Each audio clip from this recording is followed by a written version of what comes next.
जो डिस्कशन कर दिया था वो डिस्कशन कर दिया था सातवाहनों तक, या डिस्कशन कर दिया था मैंने आप सभी को शुंग और कर्ण वंश बता दिए थे, याद है ना आपको? बताइए। शुंग वंश बता दिया था बेटा आकांक्षा से, बिल्कुल स्वागत है आपका, बहुत बहुत।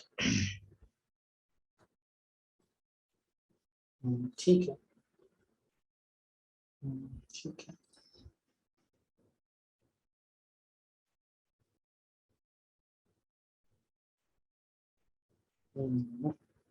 चलिए इतनी बात सभी को क्लियर हो गई होगी,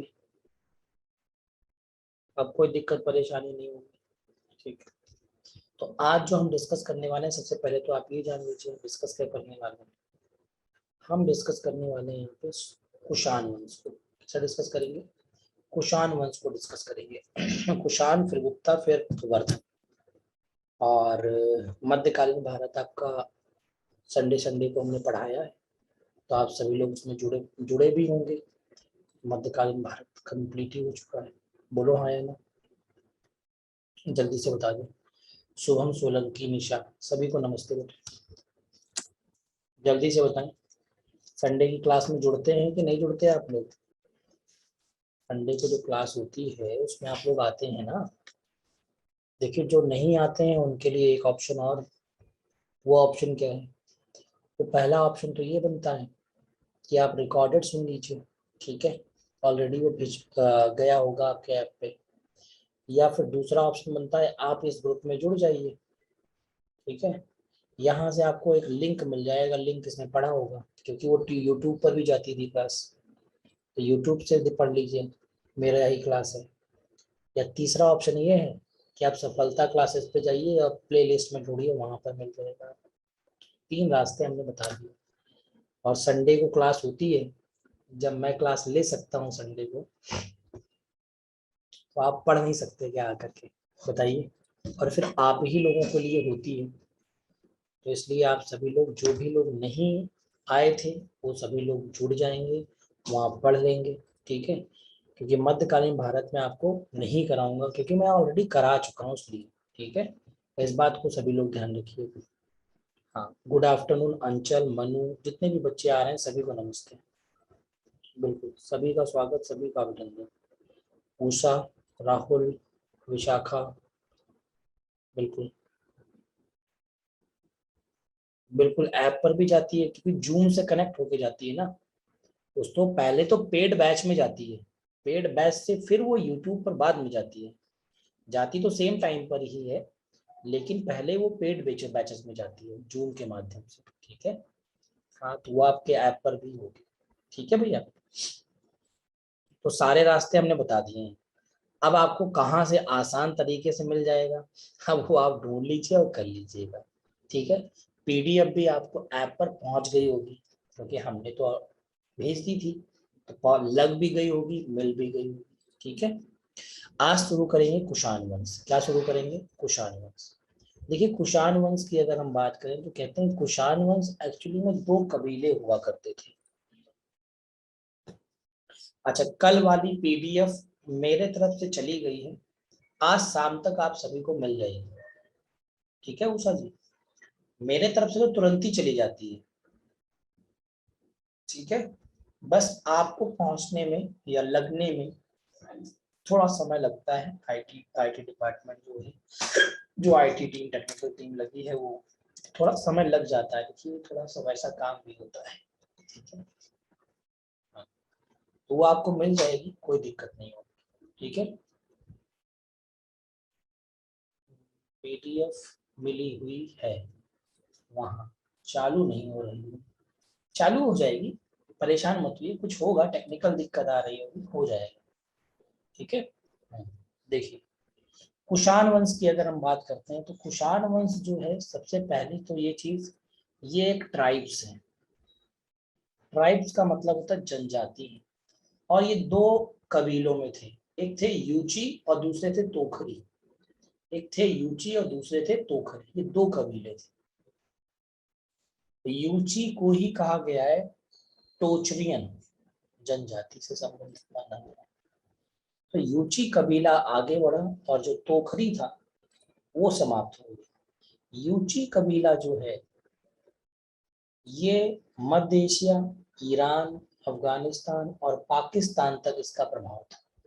मतलब वर्तमान स्थिति में पाकिस्तान बोला है, पहले तो भारत ही था। तो मतलब कहने का यूचियों का जो प्रभाव था वो सेंट्रल एशिया, ईरान,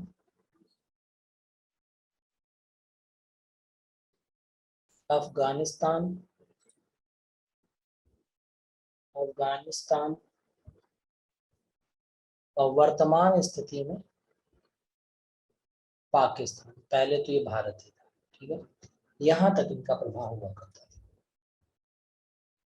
अब कहते हैं कि इसका जो संस्थापक था उसका नाम था कुजुल कडफिसेस। क्या नाम था? कुजुल कडफिसेस। 15 से लेकर के 65 ईस्वी तक ये गद्दी पर रहा और इसी ने कुषाण वंश की स्थापना की थी। मतलब कहने का कुषाण वंश का जो संस्थापक था उसका नाम था कुजुल कडफिसेस। और कहा जाता है कुषाणों का जो सबसे शक्तिशाली शासक हुआ वो इसका बेटा उत्तराधिकारी था जिसका नाम बिम कडफिसेस था। लेकिन कहा जाता है ऐसा, क्या कहा जाता है कि कुजुल कडफिसेस ने कुछ सिक्के चलवाए थे जिन पर इसने कुछ सिक्के या क्वाइंस इशू किए थे जिनके नाम क्या थे? युवांग। क्या नाम था? युवांग। उसी पर उसने लिखवाया था महाराज। क्या लिखवाया था? महाराज। उसी पर उसने लिखवाया था यह लाश। ये उपाधियां हैं थोड़ी सी। उसी पर उसने लिखवाया था कुफस। ये उपाधियों के नाम हैं। और ये जो सिक्के थे ये भी उपाधि है। ये जो सिक्के थे इन सिक्कों को ये स्वर्ण के बने थे। मतलब which was made up of gold. Gold coins हुआ करते थे। कहते हैं कि इसका बेटा जो उत्तराधिकारी है बिम कडफिसेस गद्दी पर बैठा 65 से लेकर 78 ईस्वी तक। जब ये गद्दी पर बैठा तो कहते हैं he was the real founder of Kushan dynasty in India. Bharat में कुषाण वंश का ये वास्तविक संस्थापक माना गया। भारत में ये कुषाण वंश का वास्तविक संस्थापक माना गया है और ये भारत में पहला ऐसा राजा है जिसने बहुत भारी मात्रा में सोने के सिक्के जारी किए। और साथ ही साथ में जो ये बिम कडफिसेस है ये शिव का उपासक है। किसका उपासक है? शिव की उपासना करता है।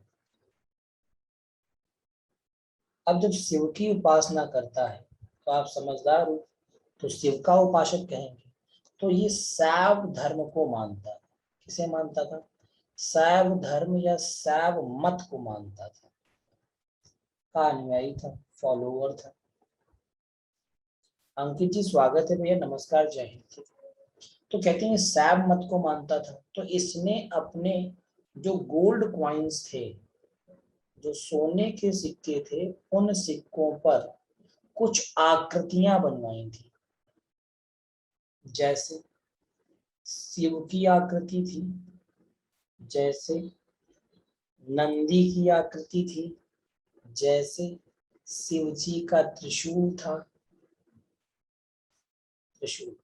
तो ये वो आकृतियां हैं मेरे प्यारे बच्चे, ये वो स्थान है मेरे प्यारे दोस्त, सिक्के जिन पर ये आकृतियां पाई गई थी। अब आपसे क्वेश्चन एक बनेगा, क्या बनेगा? सुनिएगा, मेरी बात को बहुत गौर से सुनिएगा। भारत में सबसे पहले सोने के सिक्के किसने जारी किए?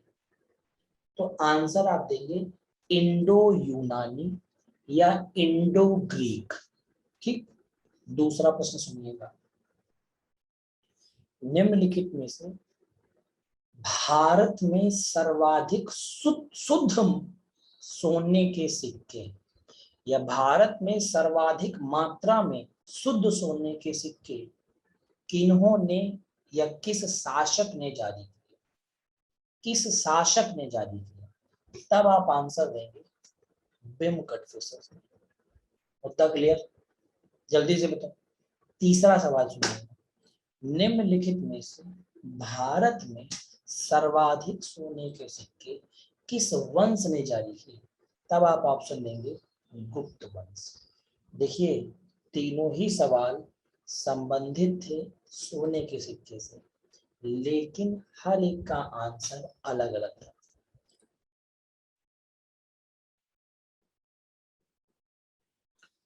बात क्लियर हो गई? जल्दी से बताएं, इतनी बात सभी को क्लियर हो तो। पहला प्रश्न मैं दोबारा से रिकॉल कर रहा हूं, आप लोग सुनते नहीं है, कोशिश किया करिए, एक बार सुना करिए, है ना। एक ही बार में अगर सारी बातें अगर समझ में आए तो बहुत अच्छा रहता है, आपका टाइम बच जाता है। पहला क्वेश्चन था कि निम्नलिखित में से सबसे पहले सोने के सिक्के किसने जारी किए? तो आप आंसर देंगे इंडो यूनानी, या उसके स्थान पर देंगे इंडो ग्रीक। दोनों का अर्थ एक ही है। इतना समझ में आ गया हो तो फिर मैं आगे बढ़ूंगा, क्योंकि 4 बार कहने से अच्छा है आपसे पहले कंफर्मेशन ले लो। इतना क्लियर है तो आगे बताइए। सभी लोग बता दीजिए, जितने भी क्लास में बच्चे हैं।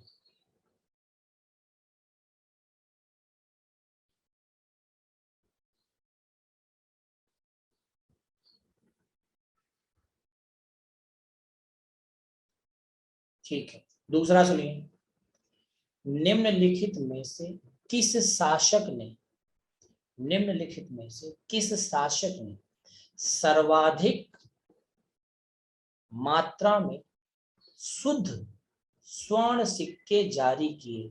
तब आप ऑप्शन देंगे क्या करेक्ट? बिम कटफिशर्स। क्या ऑप्शन देंगे? बिम कटफिशर्स। क्लियर मुद्दा? जल्दी से बोलो। तीसरा, तीसरा और अंतिम प्रश्न, निम्नलिखित में से भारत में सर्वाधिक सोने के सिक्के किस वंश ने जारी किए? तब आप आंसर देंगे गुप्त वंश ने जारी किया। मुद्दा खत्म, प्रश्न खत्म, जल्दी से बताओ। अब बिमकट फिशेस का जो उत्तराधिकारी था उसका नाम था कनिष्क, जो 78 से लेकर के 78 से लेके 78 से लेके 102 ईस्वी तक गद्दी पर रहा। ये जैसे ही ये गद्दी पर बैठा वैसे ही इसने एक संवत चलाया, जिसे हिंदी में शक संवत कहा गया, और इंग्लिश में इसे शक एरा कहते हैं, जो 78 ईस्वी में चलाया गया था।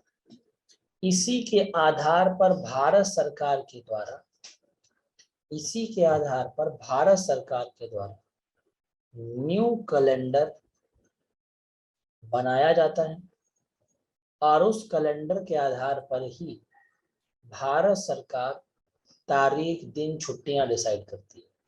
तो इसी का इस्तेमाल होता है कैलेंडर बनाने में। ठीक। अब कहते हैं कनिष्क की राजधानी क्या थी, कनिष्क की कैपिटल क्या थी? इसकी 2 राजधानियां थी, एक थी पुरुषपुर पेशावर और दूसरी राजधानी थी मथुरा। क्या मैंने कहा? एक थी पुरुषपुर पेशावर और दूसरी राजधानी थी मथुरा। ऐसा माना जाता है कि कुषाण वंश का सबसे शक्तिशाली और सबसे प्रतापी शासक अगर कोई हुआ है तो वो कनिष्क ही। कनिष्क ने अपने दरबार में कुछ विभूतियों को, कुछ विद्वानों को बैठाया, जिनमें अश्वघोष थे, और अश्वघोष ने पुस्तक लिखी जिसका नाम था बुद्ध चरितम। और इस पुस्तक को बौद्ध धर्म में, बौद्ध धर्म में रामायण कहा जाता है। मतलब जो बौद्ध धर्म के लोग हैं वो इस पुस्तक को बौद्ध धर्म की रामायण कहते हैं।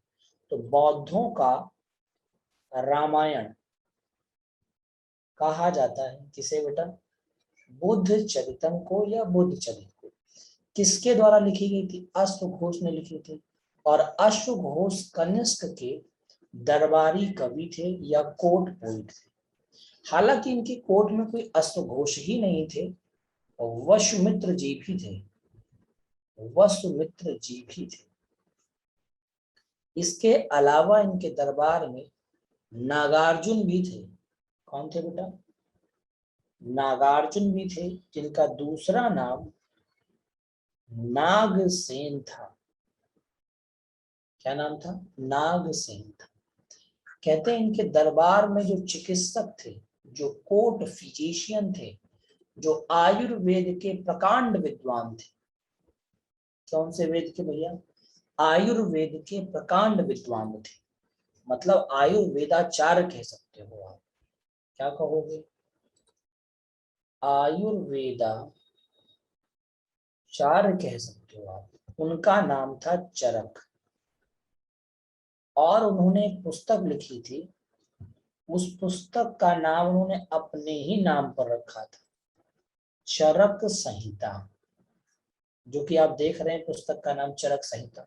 यहाँ पे दरबारी का नाम मिस है, वो आप लिख लेंगे। चरक ही नाम था, इसलिए दो बार नहीं लिखा गया। तो अब बात समझ में आई। चरक संहिता किसने लिखी? चरक ने लिखी। कौन थे? फिजिशियन थे। किसके दरबार में थे? कनिष्क के दरबार। हालांकि कनिष्क ने अपने दरबार की विभूतियों को से वशमित्र जी ने पुस्तक लिखी थी, महाविभास सूत्र। महाविभास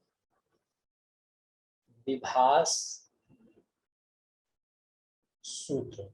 महाविभास सूत्र की जो रचना की थी वो वशमित्र ने की थी।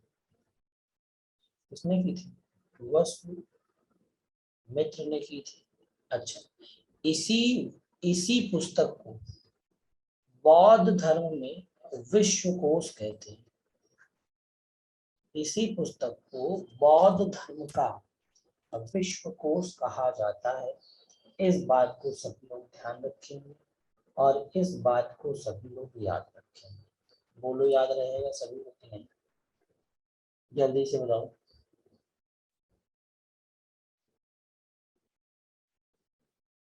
जल्दी से बता दो।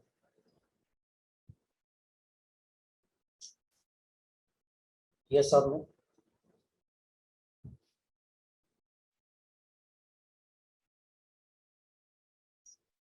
चलें आगे। अब मेरी बात को सुनिएगा और समझिएगा। सभी प्यारे दोस्त सुनिएगा, समझिएगा। काफी इंपॉर्टेंट है आप सभी के एग्जाम के लिए। एक फैक्ट, नागार्जुन। ये नागार्जुन वही है जिन्हें भारत का आइंस्टीन कहते हैं या भारतीय आइंस्टीन कहते हैं। क्यों कहते हैं ये बताइए।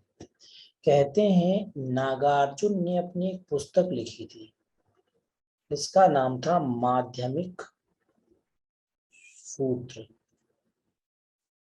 इस पुस्तक में इन्होंने एक सिद्धांत बताया था, सापेक्षिता। सापेक्षिता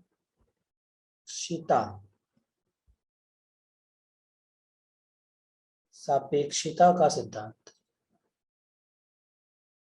सिद्धांत जिसे इंग्लिश में कहते हैं थ्योरी ऑफ रिलेटिविटी। इंग्लिश में क्या कहते हैं? Theory of relativity. सुना है सभी ने? नहीं सुना? E equals to m into c square, यही तो होती है थ्योरी ऑफ रिलेटिविटी, जो आइंस्टीन ने दी थी। याद करो। तो आइंस्टीन ने कब दी थी? 17वीं शताब्दी में, या सेंचुरी कह लीजिए अब आप। कनिष्क ने कब दी? पहली सेंचुरी में। तो बताओ चोर कौन हुआ? बताओ जल्दी से, चोर कौन हुआ? अभी वाला आइंस्टीन जो आप पढ़ते हो साइंस में, या हमारा आइंस्टीन जो भारतीय आइंस्टीन कहलाता है? चोर कौन हुआ? ई वाला आइंस्टीन। ई वाला मतलब जो हम और आप पढ़ते हो अभी। क्यों चोर हुए? इनका नाम फेमस हो गया, इनको कोई नहीं जानता। गलत है कि नहीं बताओ? जल्दी से बोलो गलत है कि नहीं, जल्दी से बताओ। तो अब बात आती है कि हमारा आइंस्टीन है जिसका नाम है नागार्जुन, या दूसरा नाम क्या बताया था, नागसेन। नागसेन ये बौद्ध धर्म का प्रकांड विद्वान भी है, बौद्ध धर्म का विद्वान भी है प्रकांड। आप विद्वान लिख लो, प्रकांड छोड़ दो। कौन है बेटा, विद्वान भी है, ठीक है। तो इनका नाम पहले आना चाहिए लेकिन आता इनका है, ठीक है, कोई बात नहीं, हम जान गए, आप जान गए, बहुत अच्छी बात है। आप सुनो आगे। कनिष्क ने प्रसिद्ध रेशम मार्ग, यहाँ पर एक सिल्क रूट होता था जिसके माध्यम से चाइना से ट्रेड किया जाता था सिल्क का। किसका ट्रेड होता था चाइना से, ट्रेड होता था सिल्क का, ठीक है। इस पर कनिष्क ने अधिकार कर लिया, इस रूट पर, रास्ते पर अधिकार कर लिया। जो भी व्यक्ति ट्रेड करेगा उस व्यक्ति को अब कनिष्क को टैक्स देने होंगे या आपको टैक्स देने पड़ेंगे। इस बात को आप ध्यान रखिएगा और इस बात को आप याद भी रखिएगा। मुद्दा क्लियर होगी, जल्दी से बताओ, इतना मुद्दा क्लियर सभी को। अब बात क्या आती है उसे समझने की कोशिश करिएगा और जानने का प्रयास करिएगा, ठीक। कहते हैं कनिष्क के समय ही चौथी बौद्ध संगीति हुई थी, याद होगा आप सभी को। चौथी बौद्ध संगीति हुई थी कहां पर, कुंडलवन कश्मीर में, जो कि प्रथम शताब्दी में हुई थी। और इस संगीति का जो अध्यक्ष था वो वशमित्र था, या जो अध्यक्ष थे वो वशमित्र थे, और जो उपाध्यक्ष थे वो अश्वघोष थे, अश्वघोष थे। बोलो हाँ या ना। कहते हैं कनिष्क ने ही बताया, या कनिष्क के समय में ही जो बौद्ध धर्म था वो दो भागों में बट गया। कौन, एक हीनयान और एक महायान। हीनयान क्या है, महायान क्या है। हीनयान वो है जिसमें मूर्ति पूजा को कहीं ना कहीं अस्तित्व दिया गया है, मूर्ति पूजा की बात कही गई है। जबकि महायान कहता है कि आपको गौतम बुद्ध के उपदेशों और उनकी कही गई विचारधाराओं पर कार्य करना है।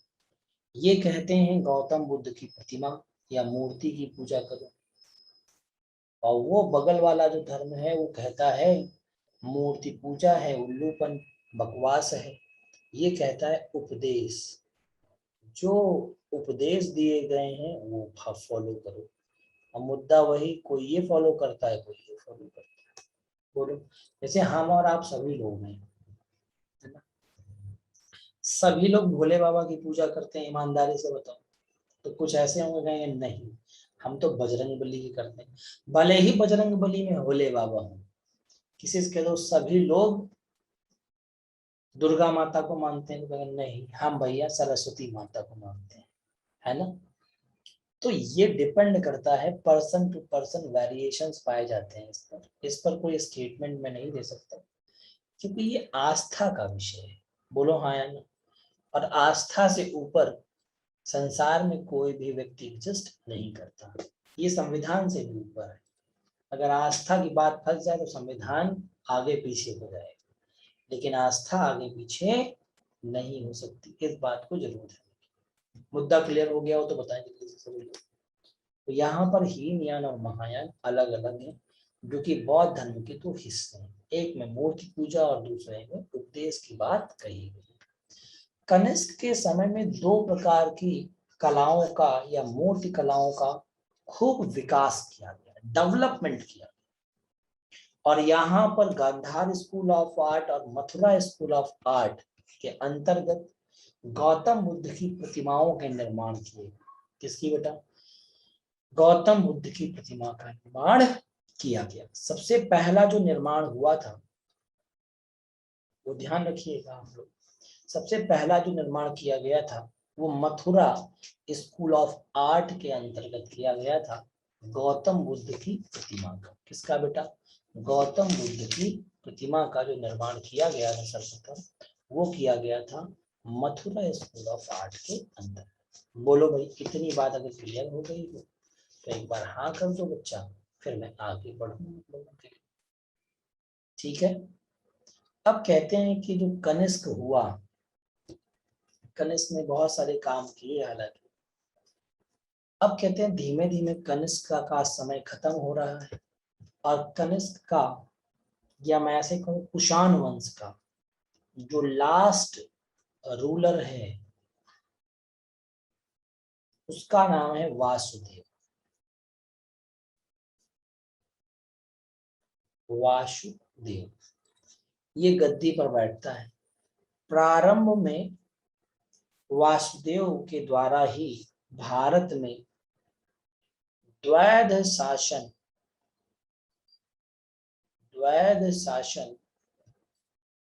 की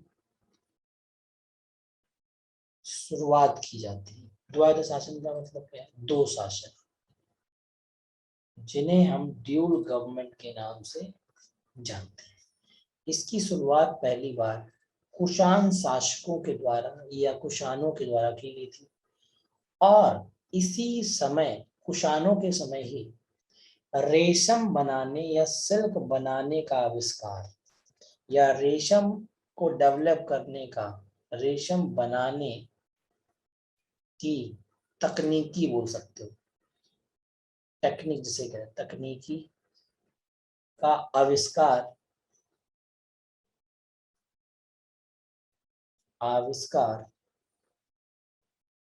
सबसे पहले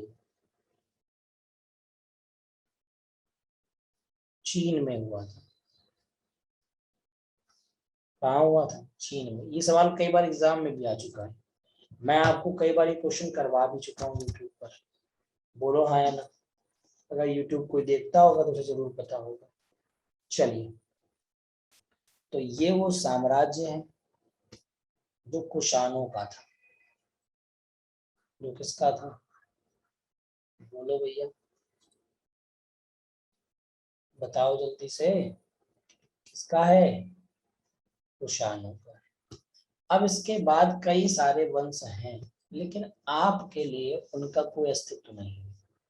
जैसे मैं कह दूं नाग वंश है, वाकाटक वंश है, आभीर वंश है, इक्ष्वाकु वंश है, चुटु चुटु सतकर्णी वंश है, ठीक है, और गणतांत्रिक वंश है। ये वो वंश है जो मतलब आपको कहते हैं ना, इतिहास एकदम ऐसा लगने लगेगा कहाँ फंसा दिया, ऐसे वंश है। ठीक है, जो आपके सिलेबस का पार्ट बिल्कुल भी नहीं है, तो आपको इसलिए नहीं भी करवाए जाएंगे। ठीक है, ये भी ध्यान रखिएगा।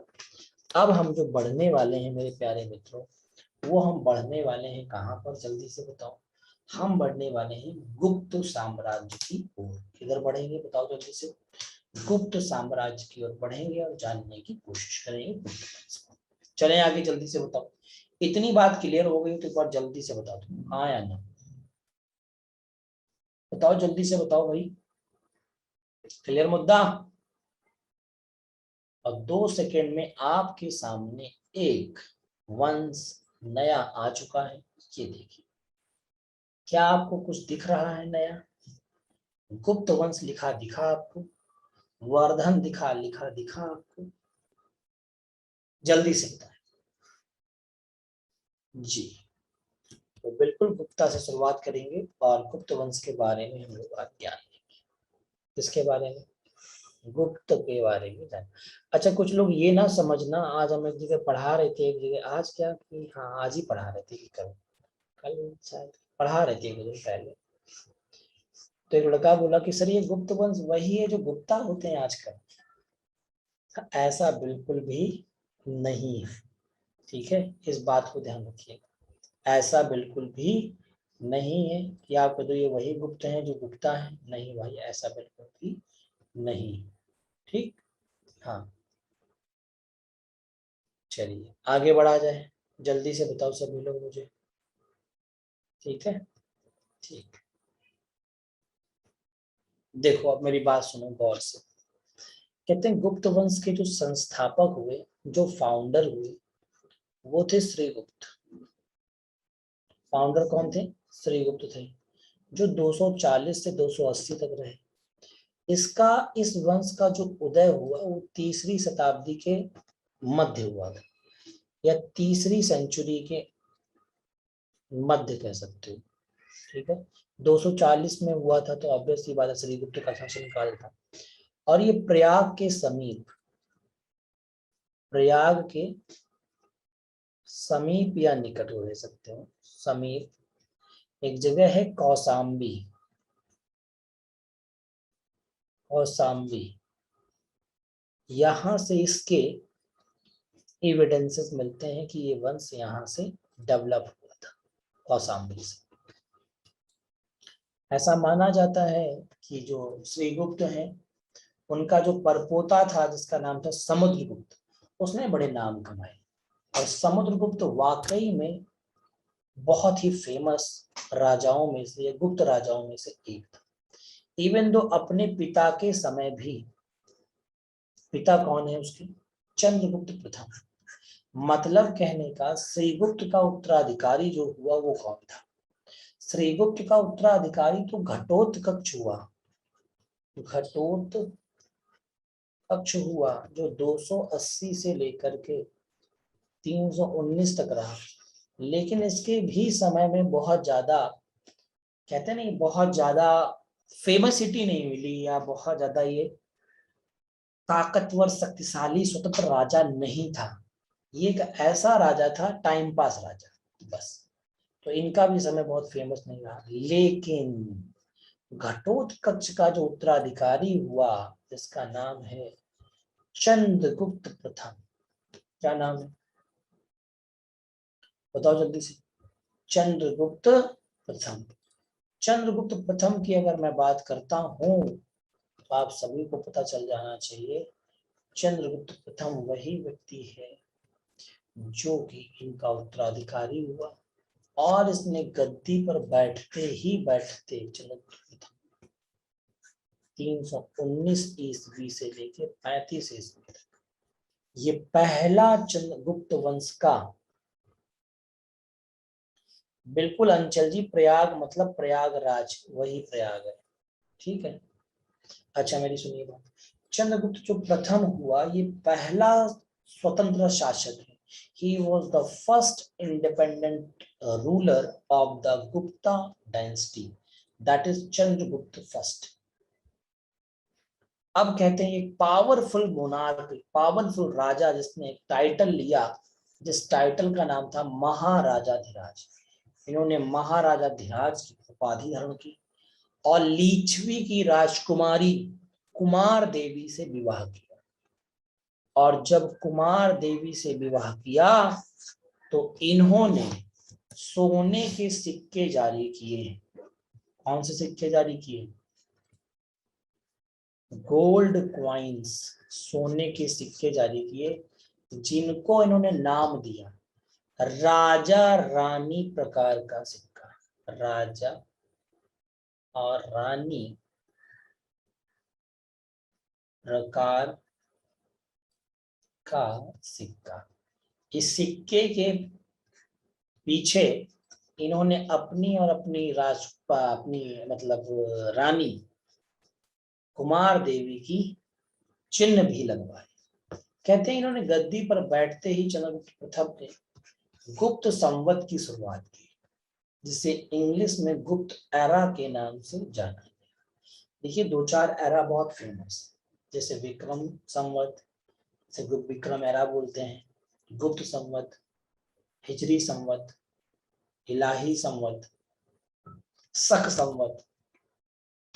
ये वो हैं सारे जो आप सभी के एग्जाम में आ सकते हैं, चाहे वो गुप्त संवत हो, चाहे वो इलाही संवत हो, या चाहे और कोई संवत हो। इस बात को आप जरूर ध्यान रखिएगा और आप जरूर याद भी रखिएगा।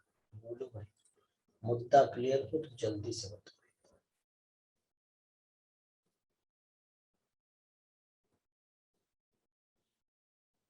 ठीक है, ठीक है, चलो आगे बढ़ते हैं। अब मेरी बात को सुनिए। चंद्रगुप्त प्रथम जो हुए, इनका जो उत्तराधिकारी हुआ वो इनका बेटा हुआ, जिसका नाम है समुद्रगुप्त। समुद्रगुप्त, समुद्रगुप्त का जो वास्तविक नाम है, ये गद्दी पर कब बैठा, 335 में गद्दी पर बैठ गया था और लगभग ये 375 ईस्वी तक गद्दी पर। ठीक है, अब इसका जो वास्तविक नाम है, रियल नेम, वास्तविक नाम है काच। क्या नाम है, काच नाम था इसका वास्तविक। जब ये गद्दी पर बैठ गया तो कहते हैं समुद्रगुप्त ने विष्णु की पूजा की, विष्णु की पूजा की, तो ये विष्णु का क्या हो गया बेटा, विष्णु का उपासक हो गया, डिवोटी कह सकते हो, बोलो हाँ या ना, क्या कह सकते हो, डिवोटी ऑफ भगवान विष्णु। और इसने सोने की मुद्राएं जारी की, जिनका नाम था गरुड़ मुद्रा। सोने की मुद्रा जारी की, जिसका नाम क्या था,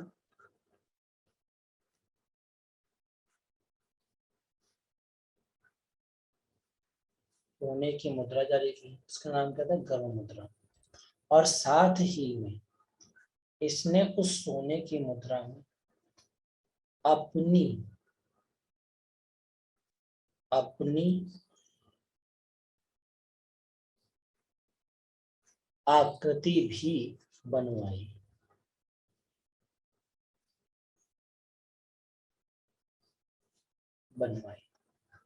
और वो आकृति जिसमें ये वीणा बजाता था, वीणा बजाती हुई, वीणा बजाती हुई, जिसके अंतर्गत हुआ क्या बेटा, ये भी समझिएगा, वीणा बजाती हुई आकृति। इसका मतलब है, ऐसा अनुमान लगाया गया कि ये संगीत प्रेमी था, संगीत प्रेमी था, साथ ही साथ ये वीणा बजा लेता था। अब ये आकृति आई, फिर इसने एक उपाधि ली, जो उपाधि कहलाई कविराज की। किस नाम से जानेंगे बेटा उपाधि, कविराज के नाम से जानेंगे। समुद्रगुप्त को ही, समुद्रगुप्त को ही भारत का नेपोलियन कहते हैं, भारत का नेपोलियन कहते हैं, नेपोलियन कहते हैं। इस बात को ध्यान रखिएगा, भारत का क्या कहते हैं बेटा, नेपोलियन कहते हैं। आवाज आ रही है मेरी आप सभी को, जल्दी से बताएं, आवाज आ रही है मेरी,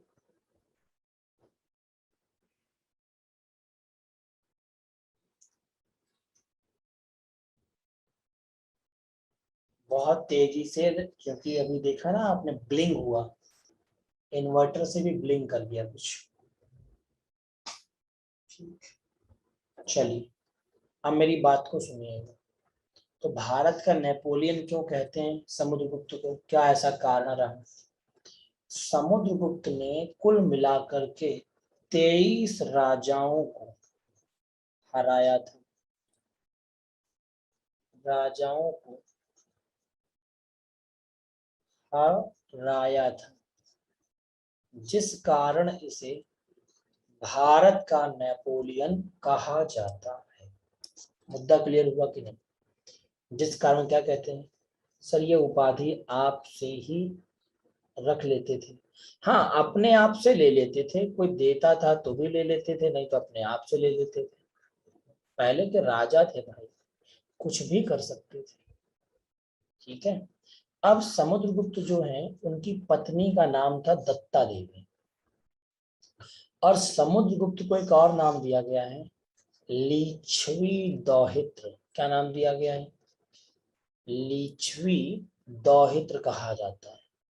लिच्छवी दौहित्र का मतलब क्या है, लिच्छवी की बेटी का बेटा,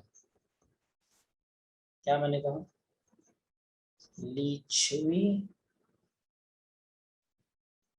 दौहित्र, इसका मतलब होता है daughter son of Licchavi, Licchavi की बेटी का बेटा, इसे कहा गया है। ठीक है, लिच्छवी दौहित्र कहा गया समुद्रगुप्त को। समुद्रगुप्त को ही भारत का नेपोलियन कहा गया है। और ये पहला ऐसा गुप्त शासक है जिसने, सुनिए गौर से, पहला ऐसा गुप्त शासक है जिसने अपने सेनापति के सहयोग से दक्षिण भारत को जीत लिया था। किसे जीत लिया था? दक्षिण भारत को जीत लिया था। अब आप यहाँ पर थोड़ी फोटो देख लो, क्या आप लोगों को इनकी फोटो दिखाई दे रही है भाई साहब? जल्दी से बताएं, भाई साहब की फोटो दिखाई दे रही है? ये हैं वो वीणा बजाते हुए भाई साहब समुद्रगुप्त, और ये है उनका सेनापति, सेनापति जिसका नाम क्या है? ये सेनापति वीर सेन, क्या नाम है इसका? वीर सेन। हाँ, स्मार्ट तो लग रहा है बहुत। और ये है इसके द्वारा जारी किए गए सिक्के, जिन्हें कहते थे गरुड़ मुद्रा। गरुड़ मुद्रा सोने की मुद्राएं थी, सोने की मुद्रा, सोने के सिक्के कह लो, सोने का कॉइन कह लो, वॉट एवर उसे। ठीक, अब कहते हैं इनके दरबार में, इनके दरबार में, समुद्रगुप्त के दरबार में एक रहते थे दरबारी कवि, जिनका नाम था हरिसेन। क्या नाम था? हरिसेन। इन्होंने लिखी थी प्रयाग प्रशस्त लेख, इलाहाबाद पिलर कहते हैं इसे, इलाहाबाद पिलर या प्रयाग प्रशस्त लेख इसके द्वारा लिखा गया था, जिसमें समुद्रगुप्त की सारी बातों को और उसकी विजयों के बारे में, उससे संबंधित तथ्यों के बारे में इस स्तंभ में लिखा गया। कहते हैं समुद्रगुप्त के ही समय में पहली बार शिलालेख जो जारी हुए थे वो संस्कृत की चंपू काव्य शैली में। चंपू काव्य शैली का मतलब होता है कि संस्कृत और हिंदी का मिला जुला रूप, संस्कृत प्लस हिंदी का मिला जुला रूप क्या कहलाता है? चंपू काव्य शैली के नाम से जाना जाता है। किसने कराया था? समुद्रगुप्त ने कराया था। कहाँ कराया था? इलाहाबाद में। किससे कराया था? हरिसेन या हरिसेन से। बोलो मुद्दा क्लियर सभी को? जल्दी से बताएं। कहते हैं he was the first king who perform the अश्वमेध यज्ञ, ये पहला ऐसा गुप्त शासक हुआ जिसने अश्वमेध यज्ञ किया। जिसने क्या किया? अश्वमेध यज्ञ किया। ध्यान रखिएगा, काफी इंपॉर्टेंट फैक्ट है। तो इसने अश्वमेध यज्ञ किया था। ठीक है, क्या किया था मेरे प्यारे बच्चे? अश्वमेध यज्ञ किया था। और अश्वमेध यज्ञ करने के बाद में उपाधि दी अश्वमेध पराक्रम की। कहते हैं इसके ही समय में, इसके किसके समय में? समुद्रगुप्त के ही समय में, समुद्रगुप्त के समय में साइलॉन या सीलोन श्रीलंका का नाम है, पुराना नाम। यहाँ के राजा थे मेघवर्मन, जो बौद्ध धर्म को बहुत मानते थे या बुद्धिज्म को बहुत मानते थे।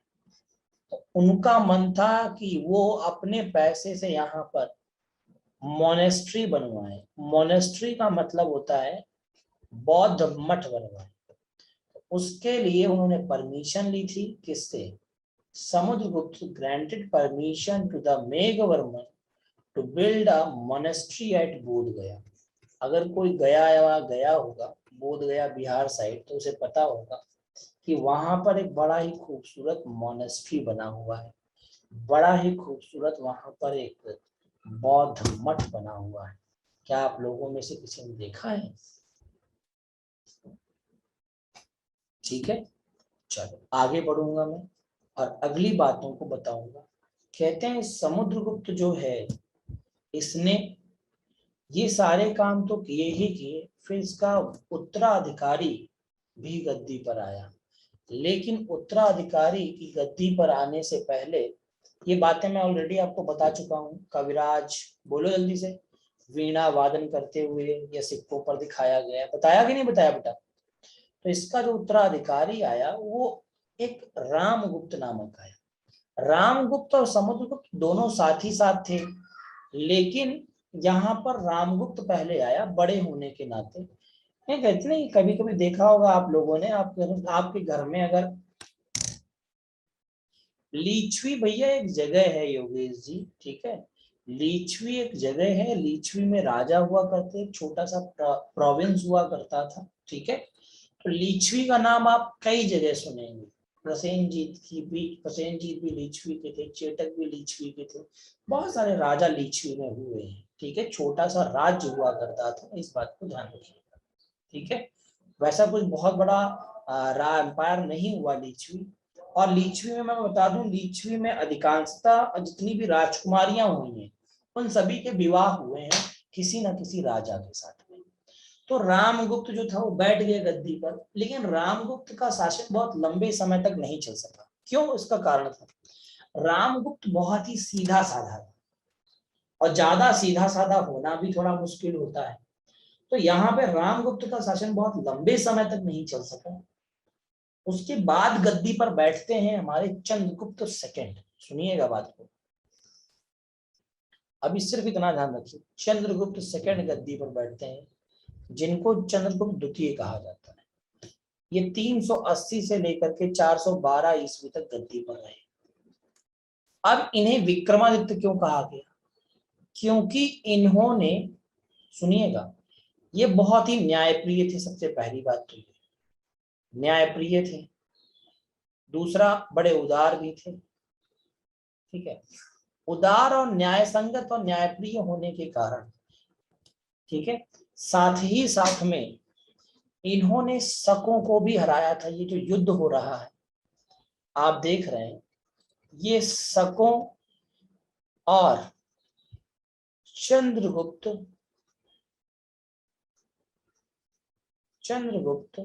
सेकंड के बीच में हो रहा है, और इस युद्ध में शकों को हरा दिया चंद्रगुप्त सेकंड ने। तब इन्होंने विक्रमादित्य की उपाधि, विक्रमादित्य की क्या ली बेटा? उपाधि ली, ठीक है। न्यायप्रिय शासक थे बहुत ही, और न्याय के लिए ही इन्होंने युद्ध लड़ा था। जब इन्होंने विक्रमादित्य की उपाधि ली तब इन्हें कहा गया चंद्रगुप्त विक्रमादित्य। क्या कहा गया? चंद्रगुप्त विक्रमादित्य। मैं आपको बता दूं, भारतीय इतिहास में कुल मिला के 14 विक्रमादित्य हुए हैं। क्या मैंने शब्द बोला? जल्दी से बताओ। कि भारतीय इतिहास में कुल मिलाकर के 14 विक्रमादित्य हुए हैं। उन 14 विक्रमादित्यों में से सबसे प्रसिद्ध, सबसे फेमस विक्रमादित्य अगर कोई हुआ है तो सिर्फ और सिर्फ चंद्रगुप्त हुआ है। कौन हुआ है? बताओ जल्दी से। चंद्रगुप्त सेकंड, ठीक। यही विक्रमादित्य कहलाए। कहते हैं इनका दूसरा भी इनके नाम हुआ करते थे, देवराज और देवगुप्त कहा गया। ये महरौली के लौह स्तंभ से पता चलता है। महरौली का लौह स्तंभ इन्होंने ही बनवाया था, चंद्रगुप्त सेकंड। कहते हैं इनकी 2 पत्नियां थी, एक का नाम था ध्रुव देवी और दूसरे का नाम था कुबेर माता। जो पहली पत्नी है उसका बेटा था कुमार गुप्त प्रथम, और जो दूसरी पत्नी है उसकी बेटी थी प्रभावती। प्रभावती का विवाह हुआ, वाकाटक मुकुट से विवाह किया, जिसका राजकुमार कौन था बेटा? रुद्रसेन था। रुद्रसेन था। रुद्रसेन की हत्या कर दी जाती है, किसके द्वारा? शकों के द्वारा। तो फिर अब ससुर बहुत नाराज होता है, प्रभावती का पिता, जो कि है चंद्रगुप्त सेकंड या चंद्रगुप्त विक्रमादित्य। तब चंद्रगुप्त विक्रमादित्य क्या करता है? शकों पर आक्रमण कर देता है, उन्हें हरा देता है, और शकों का जो राजा था प्रमुख, रुद्रसेना तृतीय उसकी हत्या कर देता है और हत्या करने के बाद संपूर्ण उज्जैन पर अधिकार कर लेता है। और इसीलिए तो फेमस हुआ, संपूर्ण उज्जैन पर अधिकार कर लेता है। अवंती कहलाता था उस टाइम पे। उज्जैन को क्या कहते थे उस टाइम पे? अवंती। अधिकार कर लेता है और शकों को हरा देता है, फिर उपाधि लेता है। चंद्रगुप्त विक्रमादित्य कौन, चंद्रगुप्त द्वितीय जो है वो उपाधि कौन सी लेते हैं? बताओ जल्दी से, कौन सी उपाधि लेते हैं? विक्रमादित्य की उपाधि लेते हैं। अब इसके बाद में ये पहला ऐसा शासक हुआ गुप्त वंश का जिसने विक्रमादित्य की उपाधि ली। और उपाधि लेने के बाद कि चांदी के सिक्के जारी करते हैं, और ये चांदी के सिक्के कहलाते हैं रुपए का। क्या कहलाते हैं? रुपए का। एक बात मैं बता दूं, गरुड़ मुद्राएं जो जारी की थी किसने की थी? समुद्रगुप्त ने। जो सोने के सिक्के थे, इन्होंने जो जारी किया वो थे क्या? चांदी के सिक्के। क्या थे वो? रुपए का। इन्होंने अपनी राजधानी जो बनाई वो अवंती की राजधानी उज्जैन थी, तो उज्जैन को इन्होंने राजधानी बना दिया। ये भी फॉलो करते थे विष्णु भगवान को, वैष्णव धर्म के अनुयायी थे, वैष्णव धर्म को मानते थे। तो इन्होंने परम भागवत की उपाधि धारण की थी। किसकी उपाधि धारण की थी?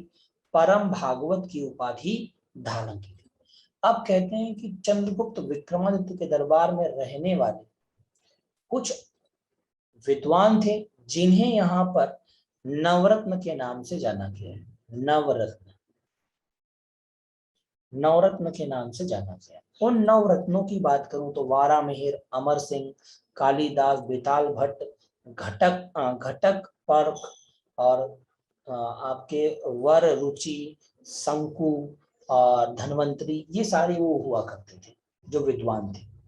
तो कहते हैं इनके दरबार में जो संस्कृत का सबसे बड़ा विद्वान था वो कोई और नहीं था, उनका दरबारी कवि थे कालिदास। ये संस्कृत के प्रकांड विद्वान थे, संस्कृत के विद्वान थे। ठीक है, इन्हें भारत का शेक्सपियर भी कहा जाता है। कहते हैं इनके दरबार के जो फिजिशियन थे वो आयुर्वेद के आयुर्वेदाचार्य थे, मतलब बहुत बड़े वेदाचार्य थे। मतलब आयुर्वेद का हर एक शब्द उन्हें पता था, वो आयुर्वेदाचार्य थे, जिनका नाम क्या था? धन्वंतरी था। साथ ही साथ में कहते हैं इनके दरबार में आने वाला जो चीनी यात्री था जिसका नाम क्या था? फाहियान। ये सवाल 20 बार आया है, अगर आपने पेपर कोई भी दिया होगा तो जरूर इस सवाल को देखा होगा। अगर प्राचीन इतिहास आ रहा है तो धन्वंतरी, कालिदास, बेताल भट्ट, वारामिहिर, यहाँ से प्रश्न आने लगभग तय हैं। फाहियान, वेनशांग, यहाँ से क्वेश्चन आते ही आते। तो फाहियान नामक चीनी यात्री इनके दरबार में आया था।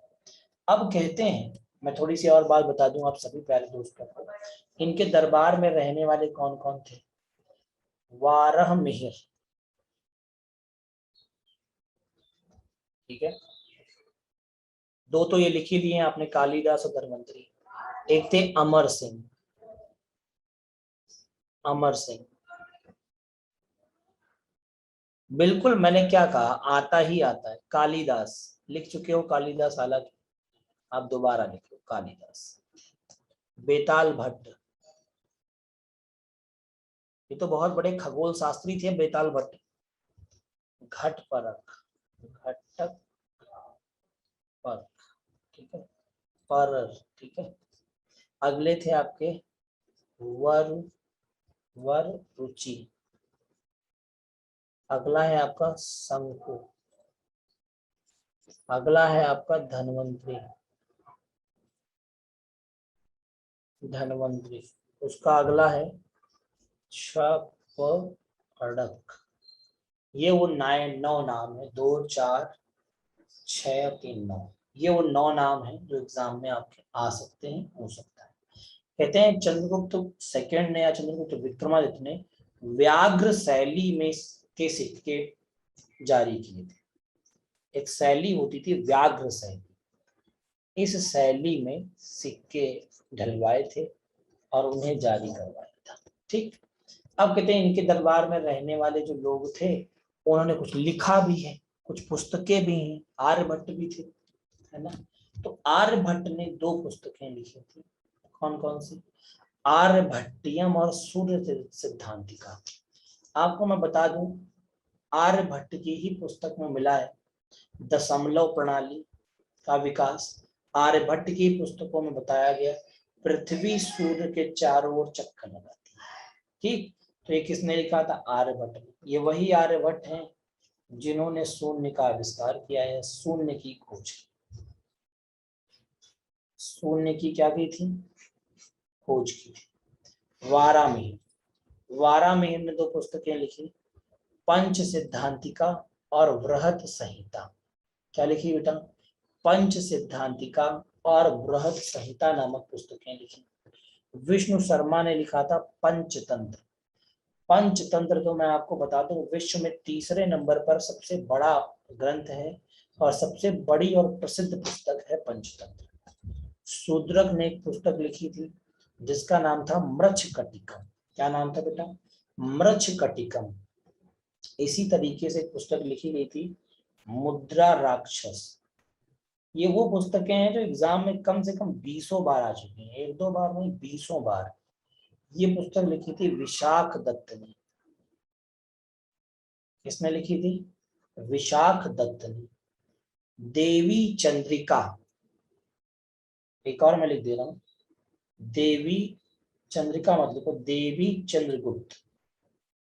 देवी चंद्रगुप्त, इसमें चंद्रगुप्त और ध्रुव स्वामिनी, जो ध्रुव देवी हैं, ठीक है, ध्रुव स्वामिनी है, उनकी प्रेम कथा या विवाह का वर्णन किया गया है इस साहित्य में, देवी चंद्रगुप्त में। यह भी विशाख दत्त ने ही लिखी है। मुद्रा राक्षस और देवी चंद्रगुप्त विशाख दत्त की दोनों पुस्तकें हैं, यह साहित्य है। अब कहा जाता है, जैसे मैं कहता हूँ कालिदास, तो कालिदास ने बहुत लिखी। ऋतु संहारम, बोलो लिखी कि नहीं लिखी? अभिज्ञान शाकुंतलम, बोलो। विक्रमो उर्वशीयम, मालविका अग्निमित्रम, ये किसकी है? मेघदूतम। बताओ लिख लोगे कि नहीं लिख पाओगे?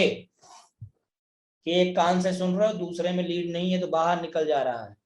रघुवंशम, बहुत बढ़िया, सुन रहे हो ना सभी लोग? जल्दी से बताओ, कथा नहीं है भैया, ना कथा सुन के खत्म कर दो। कौन कौन सी बताई हमने कालिदास की? बताओ जल्दी से फिर। मेघ दूतम, रघुवंशम, और बताओ। मालविका अग्निमित्रम,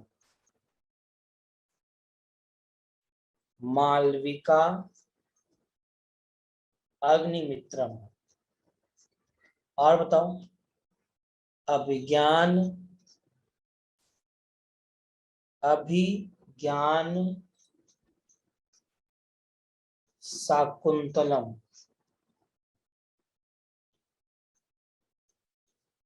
अभिज्ञान शाकुंतलम, और बताओ। हाँ शाकुंतलम, ठीक है।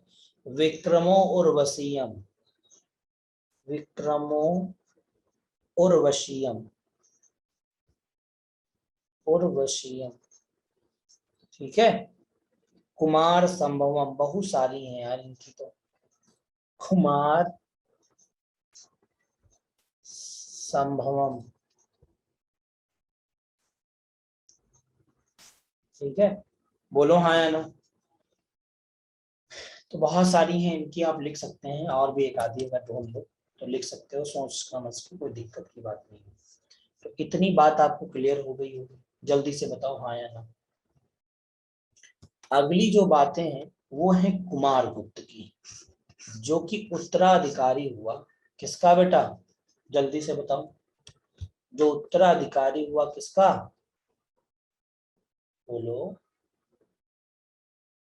चंद्रगुप्त का, या चंद्रगुप्त विक्रमादित्य का। इसके बारे में फिर बात करेंगे, स्कंदगुप्त के बारे में, पुरुगुप्त के बारे में, फिर वर्धन के बारे में, फिर ये खत्म होगा। तो अभी इसमें खत्म होने में समय लगेगा, ठीक है। तो आज की जो सेवाएं हैं उनको यहाँ पर विराम दिया जाएगा, और विराम दे करके अगली क्लास में हम लोग मुलाकात जब करेंगे, मतलब नेक्स्ट डे, तो इसे हम आगे बढ़ाएंगे, ठीक है। क्योंकि आज लगातार क्लासेस हो गए हैं, तो आज अभी एक्स्ट्रा भी जुगाड़ नहीं हो पाएगी, कुछ एक्स्ट्रा बता दिया जाता है, ठीक है। शुभम जी कह रहे हैं सर टाइम का पता ही नहीं चला। देखिए आराम से चीजों को पढ़ेंगे तो कोई दिक्कत नहीं होगी, टाइम भी नहीं पता चलेगा, काम भी हो जाएगा। और मेरी क्लास में तो टाइम वैसे भी नहीं पता चलता लोगों को, ठीक है। अगली क्लास में जब मिलेंगे तब हम लोग आगे चलेंगे, तब तक के लिए आपकी सेवाएं यहीं रुकेंगी। आप सभी का बहुत बहुत धन्यवाद। शाम को 7:40 से 8 बजे तक की क्लास में YouTube पर मेरे साथ जरूर जुड़े। आप सभी का बहुत बहुत धन्यवाद रहेगा, बड़ा साधुवाद रहेगा, झमाझम वाली नमस्ते रहेगी। तो आज के लिए thank you so much, have a good day.